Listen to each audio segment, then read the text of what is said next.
വേരിയബിൾസിനെയും data ടൈപ്പുകളെയും പരിചയപ്പെടുന്ന Java പ്രോഗ്രാമിംഗിന്റെ അടുത്തൊരു വീഡിയോയിലേക്ക് എല്ലാവർക്കും സ്വാഗതം.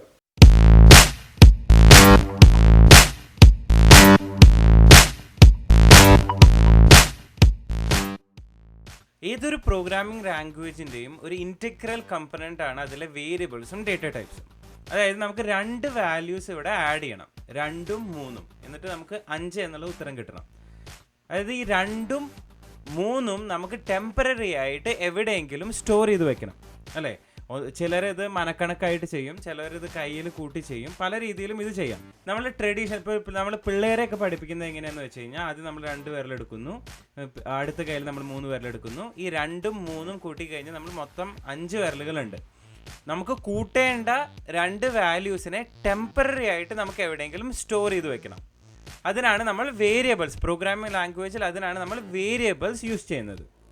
ഈ വേരിയബിൾസിനെ എളുപ്പം ഓർമ്മിച്ച് വെക്കാൻ വേണ്ടിയിട്ട് കടകളിലൊക്കെ കണ്ടുവരുന്ന ഈ ക്യാൻഡി ജാറുകൾ അല്ലെങ്കിൽ കുക്കി ജാറ് അല്ലെങ്കിൽ കണ്ടെയ്നർ ബോക്സുകളെ ആലോചിച്ചാൽ മതി. ഇത് വേരിയബിൾസിൻ്റെ അതേ പർപ്പസ് തന്നെയാണ് സെർവ് ചെയ്യുന്നത്. പലതരത്തിലുള്ള ചോക്ലേറ്റുകൾ, പല നീളത്തിനും പല വലുപ്പത്തിലും പല ഷേപ്പിലുള്ള ചോക്ലേറ്റ്സിനെ സ്റ്റോർ ചെയ്യാനാണ് ഇത് യൂസ് ചെയ്യുന്നത്. ഇത് തന്നെയാണ് വേരിയബിൾസും ചെയ്യുന്നത്. എല്ലാ ടൈപ്പിലുള്ള ചോക്ലേറ്റുകളെയും നമുക്ക് ഒരു കണ്ടെയ്നർ ബോക്സിൽ ഇടാൻ പറ്റില്ല. അതായത് ഒരാൾ ഒരു ചോക്ലേറ്റ് ചോദിച്ചു കഴിഞ്ഞാൽ അതിനെ സെപ്പറേറ്റ് ചെയ്ത് എടുത്തു കൊടുക്കാൻ പറ്റില്ല. അതുപോലെ തന്നെ വേരിയബിൾസിനെ സെപ്പറേറ്റ് ചെയ്യുന്നതിന് വേണ്ടി നമുക്ക് ഡേറ്റ ടൈപ്പുകളുണ്ട്. ഇപ്പോൾ ഈ ലിസ്റ്റ് നോക്കിക്കഴിഞ്ഞാൽ ഇതിൽ ഒരുപാട് ഡേറ്റ ടൈപ്പുകളുണ്ട്. പക്ഷേ കോമൺ ആയിട്ട് യൂസ് ചെയ്യുന്ന, അല്ല ഏത് പ്രോഗ്രാമിലും നമുക്ക് യൂസ് ചെയ്യേണ്ടതായി വരുന്ന 5 ഡേറ്റ ടൈപ്പുകളെയാണ് നമ്മൾ ഇന്ന് പരിചയപ്പെടാൻ പോകുന്നത്. ഏതൊരു പ്രോഗ്രാമിംഗ് ലാംഗ്വേജിലും ഏറ്റവും കൂടുതലായിട്ട് യൂസ് ചെയ്യുന്ന ഒരു ഡേറ്റ ടൈപ്പാണ് സ്ട്രിംഗ് ഡേറ്റ ടൈപ്പ്. അതായത് ഒരു ഡബിൾ കോഡ്സിൻ്റെ ഉള്ളിൽ ഡിക്ലെയർ ചെയ്യുന്ന ഏതൊരു ക്യാരക്ടർ സീക്വൻസിനെ നമുക്കൊരു സ്ട്രിംഗ് എന്ന് വിളിക്കാം. താഴെ കൊടുത്തിട്ടുള്ളത് ഒരു സ്ട്രിംഗ് വേരിയബിൾ ഡിക്ലെയർ ചെയ്യുന്നുള്ള സിൻടാക്സ് ആണ്. ഈ ഡിക്ലറേഷൻ ശ്രദ്ധിച്ചു കഴിഞ്ഞാൽ നമുക്ക് മനസ്സിലാവും, ഒരു വേരിയബിൾ ഡിക്ലെയർ ചെയ്യുന്നതിന് വേണ്ടിയിട്ട് 3 കാര്യങ്ങളാണുള്ളത്.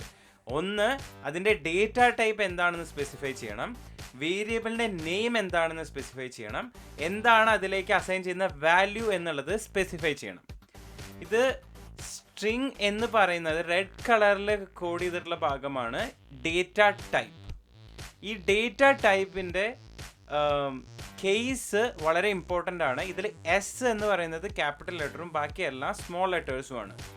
അതുപോലെ തന്നെ വേരിയബിൾ നെയിം, നോർമലി നമ്മൾ ഒരു വേരിയബിൾ നെയിം എഴുതുമ്പോൾ അത് നമ്മൾ സ്മോൾ ലെറ്ററിലാണ് സ്റ്റാർട്ട് ചെയ്യുന്നത്. യെല്ലോ കളർ സ്പെസിഫൈ ചെയ്തിട്ടുള്ള കോഡ് ചെയ്തിട്ടുള്ള ഭാഗമാണ് വേരിയബിൾ നെയിം. ഈ ഡേറ്റ ടൈപ്പും വേരിയബിൾ നെയിമും ഈക്വൽ ടു സൈനിൻ്റെ ലെഫ്റ്റ് സൈഡിലാണുള്ളത്. ഈക്വൽ ടു സൈനിൻ്റെ റൈറ്റ് സൈഡിലായിട്ട് നമ്മുടെ ഡയറി മിൽക്ക്, അതായത് നമ്മൾ കൊടുക്കുന്ന ഈ ഐറ്റം എന്ന് പറഞ്ഞ സ്ട്രിംഗ് വേരിയബിളിലേക്ക് കൊടുക്കുന്ന വാല്യൂ ആണ് റൈറ്റ് സൈഡിൽ നമ്മൾ സ്പെസിഫൈ ചെയ്യുന്നത്. ഇവിടെ നമ്മൾ വേരിയബിൾ ഡിക്ലെയർ ചെയ്ത അതേ സ്ഥലത്ത് തന്നെയാണ് നമ്മൾ അതിലേക്കുള്ള വാല്യൂം അസൈൻ ചെയ്യുന്നത്. ഇത് ഇങ്ങനെ ചെയ്യണമെന്ന് യാതൊരു നിർബന്ധവുമില്ല. നമുക്ക് ആവശ്യമുള്ള സമയത്ത് മാത്രം അതിലേക്ക് ഡിക്ലെയർ ചെയ്തതിന് ശേഷം ആവശ്യമുള്ള സമയത്ത് മാത്രം അതിലേക്ക് നമുക്ക് വാല്യൂ സപ്ലൈ ചെയ്ത് കൊടുക്കാം. അത് നമുക്കൊരു എക്സാമ്പിളിലൂടെ പരിചയപ്പെടാം. ഈ സ്ട്രിംഗ് എന്ന് പറയുന്നത്, സ്ട്രിംഗ് ഹാൻഡ്ലിംഗ് എന്ന് പറയുന്നത് ഏതൊരു പ്രോഗ്രാമിംഗ് ലാംഗ്വേജിൽ വളരെ ക്രിട്ടിക്കൽ ആയിട്ടുള്ളൊരു ഭാഗമാണ്. അതുകൊണ്ട് തന്നെ അടുത്ത എപ്പിസോഡിൽ മൊത്തം നമ്മൾ സ്ട്രിങ്ങിനെ കുറിച്ചിട്ടാണ് പറയുന്നത്. സ്ട്രിങ്ങിൻ്റെ കുറേ ടിപ്സും ട്രിക്സുകളൊക്കെ നമ്മൾ അടുത്ത എപ്പിസോഡിൽ ഇൻക്ലൂഡ് ചെയ്യും. അതുകൊണ്ട് എല്ലാവരും സബ്സ്ക്രൈബ് ചെയ്യാൻ മറക്കരുത്, ബെൽ ഐക്കണും അമർത്തണം. അടുത്തതായിട്ട് ക്യാരക്ടർ. അതായത് നമ്മൾ സ്ട്രിംഗ് എന്ന് പറഞ്ഞത് ഡബിൾ കോഡ്സിൻ്റെ ഉള്ളിൽ ഒരു ക്യാരക്ടർ സീക്വൻസ് ആയിരുന്നു. നമുക്ക് ഓരോ ക്യാരക്ടറിനെയും നമുക്ക് സെപ്പറേറ്റ് ആയിട്ട് സ്റ്റോർ ചെയ്യാൻ പറ്റും. അതിനാണ് നമ്മൾ ക്യാരക്ടർ, CHAR എന്ന് പറഞ്ഞിട്ടുള്ള ഡേറ്റ ടൈപ്പ് യൂസ് ചെയ്യുന്നത്. ഉദാഹരണത്തിന് ഇപ്പോൾ നമ്മൾ മെയിൽ അല്ലെങ്കിൽ ഫീമെയിൽ, അതായത് നമ്മുടെ സെക്സ് ആണ് അല്ലെങ്കിൽ ജെൻഡർ ആണ് നമ്മൾ സ്റ്റോർ ചെയ്യാൻ ഉദ്ദേശിക്കുന്നതെന്ന് വിചാരിക്കുക. അപ്പോൾ സാധാരണഗതിയിൽ നമ്മൾ M എന്നോ F എന്നോ ആണ് നമ്മൾ മെയിലിനെ ഫീമെയിലിനെ ഐഡൻറ്റിഫൈ ചെയ്യാൻ വേണ്ടി യൂസ് ചെയ്യുന്നത്. അപ്പം അങ്ങനത്തെ വാല്യൂസ് സ്റ്റോർ ചെയ്യുന്നതിന് വേണ്ടി, ഒരു സിംഗിൾ ക്യാരക്ടർ സ്റ്റോർ ചെയ്യുന്നതിന് വേണ്ടിയിട്ടാണ് നമ്മൾ ക്യാരക്ടർ എന്ന് പറഞ്ഞ ഡേറ്റ ടൈപ്പ് യൂസ് ചെയ്യുന്നത്. ഡെസിമൽ പോയിന്റ്സ് ഉള്ള നമ്പേഴ്സിനെ സ്റ്റോർ ചെയ്യുന്നതിന് വേണ്ടിയിട്ടാണ് നമ്മൾ ഫ്ലോട്ട് എന്ന് പറഞ്ഞിട്ടുള്ള ഡേറ്റ ടൈപ്പ് യൂസ് ചെയ്യുന്നത്. സിൻടാക്സിൽ കൊടുത്തിട്ടുള്ളത് പോലെ പ്രൈസിൽ നമ്മൾ സാധാരണ 99 ലൈക്ക് 1059 അങ്ങനത്തെ നമ്പേഴ്സാണ് നമ്മൾ സാധാരണ പ്രൈസ് ആയിട്ട് വരാറ്. അതായത് ഡെസിമൽ പോയിന്റ്സ് സാധാരണ കാണാറുണ്ട്. അപ്പം അങ്ങനെ വരുന്ന വേരിയബിൾസിനെ സ്റ്റോർ ചെയ്യുന്നതിന് വേണ്ടിയിട്ടാണ് ഫ്ലോട്ട് എന്ന് പറഞ്ഞിട്ടുള്ള ഡേറ്റ ടൈപ്പ് യൂസ് ചെയ്യുന്നത്. ഈ നമ്പേഴ്സ് പോസിറ്റീവ് നമ്പേഴ്സും നെഗറ്റീവ് നമ്പേഴ്സും ആവാം. ഡെസിമൽ പോയിന്റ് ഇല്ലാത്ത നമ്പേഴ്സ് അഥവാ ഹോൾ നമ്പേഴ്സിനെ സ്റ്റോർ ചെയ്യുന്നതിന് വേണ്ടിയിട്ടാണ് ഇൻറ്റ് അഥവാ ഇൻറ്റിജർ എന്ന് പറഞ്ഞിട്ടുള്ള ഡേറ്റ ടൈപ്പ് നമ്മൾ യൂസ് ചെയ്യുന്നത്. ഉദാഹരണത്തിനായി ക്വാണ്ടിറ്റി, ഏജ്, നമ്പർ ഓഫ് ഹൈട്രേഷൻ ഇങ്ങനത്തെ വാല്യൂസ് ഒക്കെ സ്റ്റോർ ചെയ്യുന്നതിന് വേണ്ടിയിട്ടാണ് നമ്മൾ ഇൻറ്റ് എന്ന് പറഞ്ഞിട്ടുള്ള ഡേറ്റ ടൈപ്പ് യൂസ് ചെയ്യുന്നത്. അവസാനമായിട്ട് ബൂളിയൻ, ട്രൂ അല്ലെങ്കിൽ ഫാൾസ്, ഈ രണ്ട് വാല്യൂസ് മാത്രമേ ബൂളിയൻ ഡേറ്റ ടൈപ്പിൽ നമുക്ക് സ്റ്റോർ ചെയ്യാൻ സാധിക്കുള്ളൂ. ഈ രണ്ട് വാല്യൂസ് മാത്രമേ സ്റ്റോർ ചെയ്യാൻ പറ്റുള്ളൂ വളരെ ക്രിട്ടിക്കൽ ആയിട്ടുള്ള ഒരുപാട് കാര്യങ്ങൾക്ക് വേണ്ടിയിട്ട് ഈ ഡേറ്റ ടൈപ്പിനെ യൂസ് ചെയ്യാറുണ്ട്. അത് നമ്മൾ പിന്നീട് വരുന്ന പ്രോഗ്രാമിങ്ങിലൂടെ നമ്മൾ ഇതിനെ കൂടുതൽ പരിചയപ്പെടും. ഇനി നമ്മുടെ പതിവ് പോലെ ഈ പഠിച്ച 5 ഡേറ്റ ടൈപ്പും വെച്ചിട്ട് നമുക്കൊരു സാമ്പിൾ പ്രോഗ്രാം പരിചയപ്പെട്ടു നോക്കാം. ഈ പ്രോഗ്രാം ഇതുപോലെ തന്നെ നമ്മുടെ ഡിസ്ക്രിപ്ഷൻ ബോക്സിൽ അവൈലബിൾ ആണ്. അതുപോലെ തന്നെ ഇതുവരെയുള്ള എല്ലാ വീഡിയോസിൻ്റെയും നമ്മൾ എക്സ്പ്ലെയിൻ ചെയ്തിട്ടുള്ള കോഡ് അതിൻ്റെ ഡിസ്ക്രിപ്ഷൻ ബോക്സിൽ അവൈലബിൾ ആണ്. അപ്പോൾ ആർക്കെങ്കിലും എന്തെങ്കിലും ഡൗട്ടുകൾ ഉണ്ടെങ്കിൽ ആ ഡിസ്ക്രിപ്ഷൻ ബോക്സിലെ പ്രോഗ്രാം കോപ്പി ചെയ്തിട്ടൊന്ന് പേസ്റ്റ് ചെയ്ത് റൺ ചെയ്ത് നോക്കുക. എന്നിട്ട് അതിൽ നമ്മൾ മോഡിഫിക്കേഷൻസ് ഒക്കെ വരുത്തി ഹാൻഡ്സ് ഓൺ എക്സ്പീരിയൻസ് വരുത്തുക. ആർക്കെങ്കിലും എന്തെങ്കിലും ഡൗട്ടുകൾ ഉണ്ടെങ്കിൽ കമൻറ്റ് സെക്ഷനിൽ രേഖപ്പെടുത്താവുന്നതാണ്. എല്ലാ കമൻസിനും ഞാൻ മറുപടി കൊടുക്കാറുണ്ട്. അപ്പോൾ അതുകൊണ്ട് എല്ലാവരും എന്തെങ്കിലും ഡൗട്ടുകൾ ഉണ്ടെങ്കിൽ കമൻസിൽ രേഖപ്പെടുത്തുക. യൂസറിൻ്റെ കയ്യിൽ നിന്ന് ഒരു ഐറ്റത്തിൻ്റെ ഡീറ്റെയിൽസ് ക്യാപ്ചർ ചെയ്ത് ഡിസ്പ്ലേ ചെയ്യുന്ന ഒരു പ്രോഗ്രാമാണ് നമ്മളിവിടെ പരിചയപ്പെടുന്നത്. ഇതിനെ പ്രധാനമായും നമ്മൾ 3 സെക്ഷൻ ആയിട്ടാണ് ഈ കോഡ് നമ്മൾ എഴുതിയിട്ടുള്ളത്. മെയിൻ മെത്തേഡിൽ വേരിയബിൾസ് ഡിക്ലെയർ ചെയ്തിട്ടുള്ള ഒരു സെക്ഷൻ ഉണ്ട്, യൂസറിൻ്റെ കയ്യിൽ നിന്ന് ഇൻപുട്ട് മേടിക്കുന്ന ഒരു സെക്ഷൻ ഉണ്ട്, അതുപോലെ തന്നെ അത് ഡിസ്പ്ലേ ചെയ്യുന്ന ഒരു സെക്ഷൻ ഉണ്ട്. ഈ 3 നമ്മൾ സെപ്പറേറ്റ് ആയിട്ട് എക്സ്പ്ലെയിൻ ചെയ്യാം. യൂസറിൻ്റെ കയ്യിൽ നിന്ന് ഇൻപുട്ട് റീഡ് ചെയ്യുന്നതിന് വേണ്ടി java.util പാക്കേജിലുള്ള സ്കാനർ എന്ന് പറഞ്ഞിട്ടുള്ള ഒരു ക്ലാസ് ആണ് നമ്മളിവിടെ യൂസ് ചെയ്യുന്നത്. ഈ സ്കാനറിൻ്റെ ഒരു ഒബ്ജക്റ്റ് നമ്മളിവിടെ ഉണ്ടാക്കിയിട്ടുണ്ട്.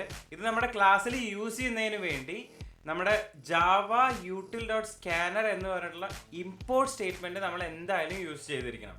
പലതരത്തിൽ ഇൻപുട്ട് നമുക്ക് ഇതിലൂടെ റീഡ് ചെയ്തെടുക്കാൻ പറ്റും.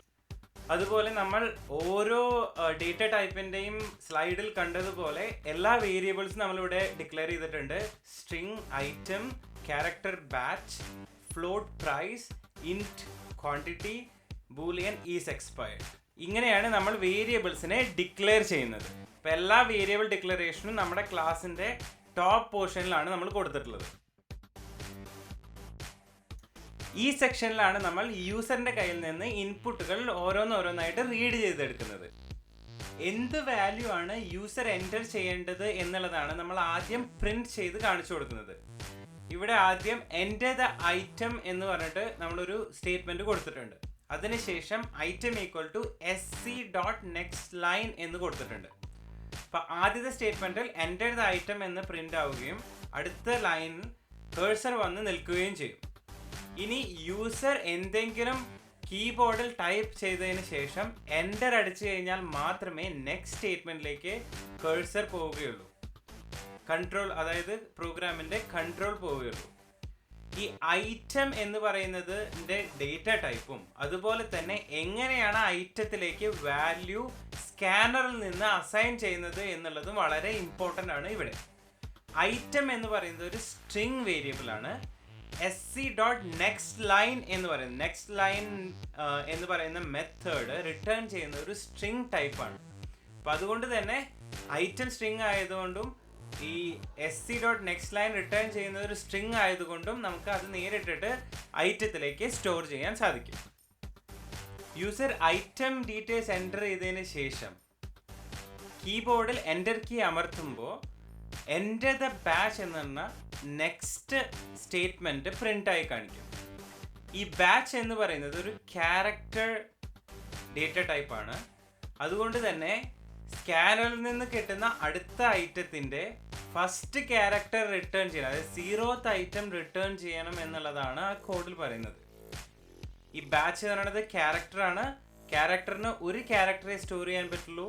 അതുകൊണ്ട് തന്നെ ക്യാരക്ടർ അറ്റ് 0 എന്ന് പറയുമ്പോൾ ആദ്യത്തെ ലൊക്കേഷനുള്ള ക്യാരക്ടറാണ് ഇതിൽ നമ്മൾ ബാച്ച് ആയിട്ട് സ്റ്റോർ ചെയ്യുന്നത്. ഇനി അടുത്തതായി അത് കഴിഞ്ഞതിന് ശേഷം എൻ്റർ അടിച്ചു കഴിഞ്ഞാൽ അടുത്തതായി എൻ്റർ ദ പ്രൈസ് എന്ന് പറഞ്ഞ് കാണിക്കും. ഇതൊരു ഫ്ലോട്ടാണ്. അപ്പോൾ പ്രൈസ് നമ്മൾ മുന്നേ എക്സ്പ്ലെയിൻ ചെയ്തതുപോലെ തന്നെ പ്രൈസിൽ നമുക്ക് ഡെസിമൽ പോയിന്റ്സ് വരാൻ സാധ്യതയുണ്ട്. അതുകൊണ്ട് തന്നെ പ്രൈസ് എന്ന് പറയുന്നത് ഒരു ഫ്ലോട്ട് വേരിയബിൾ ആയിട്ടാണ് നമ്മൾ ഡിക്ലെയർ ചെയ്തിട്ടുള്ളത്. ഇത് സ്കാനറിൽ നിന്ന് റീഡ് ചെയ്യുന്നതിന് വേണ്ടി നെക്സ്റ്റ് ഫ്ലോട്ട് എന്ന് പറഞ്ഞിട്ടുള്ള മെത്തേഡാണ് നമ്മൾ യൂസ് ചെയ്യുന്നത്. അപ്പോൾ യൂസർ ഏത് നമ്പറാണോ എൻ്റർ ചെയ്യുന്നത്, എത്ര ഡെസിമലാണോ എൻ്റർ ചെയ്യുന്നത്, ആ ഡേറ്റ വന്ന് പ്രൈസ് എന്ന വേരിയബിളിൽ സ്റ്റോർ ആവും.